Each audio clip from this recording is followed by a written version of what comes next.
સુરતમાં આમ આદમી પાર્ટીએ ward number 29માં સોશિયલ મીડિયા ઇન્ફ્લુએન્સરને ટિકિટ આપી છે, જેમને ટિકિટ આપી તેમના ફોલોઅર્સ સોશિયલ મીડિયામાં 20 લાખથી વધુ હોવાનો દાવો કરવામાં આવી રહ્યો છે। સુરતમાં સ્થાનિક સ્વરાજ્યની ચૂંટણીઓ વચ્ચે આમ આદમી પાર્ટીએ સોશિયલ મીડિયાના જોરનો ઉપયોગ કર્યો છે અને સોશિયલ મીડિયા ઇન્ફ્લુએન્સરને ટિકિટ આપી નવો પ્રયોગ કર્યો છે। આમ આદમી પાર્ટીએ સુરત શહેરના વોર્ડ નંબર 29માંથી સોશિયલ મીડિયા ઇન્ફ્લુએન્સર સોના સિંહને ઉમેદવારીની ટિકિટ ફાળવી છે। સોના સિંહ આજે કલેક્ટર કચેરીએ પહોંચ્યા હતા અને દાવેદારી નોંધાવી હતી। સોના સિંહ સોશિયલ મીડિયા પ્લેટફોર્મ પર ખૂબ જ સક્રિય છે અને તેમના 20 લાખથી વધુ ફોલોઅર્સ હોવાનો દાવો કરવામાં આવે છે। તેઓ પ્રમોશનલ વિડીયો અને સામાજિક સંદેશ સાથેના વિડીયો બનાવી સોશિયલ મીડિયા પર અપલોડ કરે છે।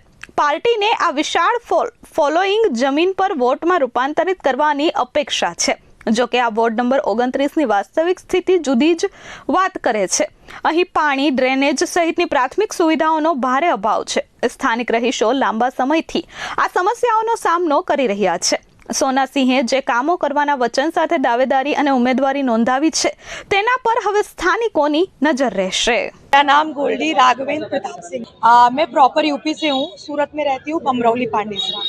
मैं चाहती हूँ कि आम जनता का समस्या का समाधान करूँ, लोगों के लिए काम करूँ, पानी, गटर, रोड और जो मजदूर भाई हैं जिनको हर समस्या में कोई भी प्रॉब्लम आई और उनको घर भागना पड़ता है, इस समस्या का समाधान किया जाए।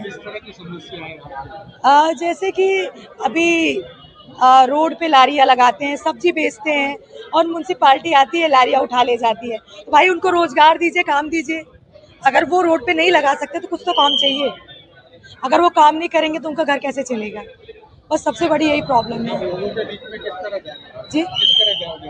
मैं घर घर जाकर लोगों की समस्या और उनको क्या चाहिए उस चीज़ के बारे में बात करूँ। मेरे 20,000 के लगभग फॉलोअर हैं। ब्यूरो रिपोर्ट S24 न्यूज़, सूरत।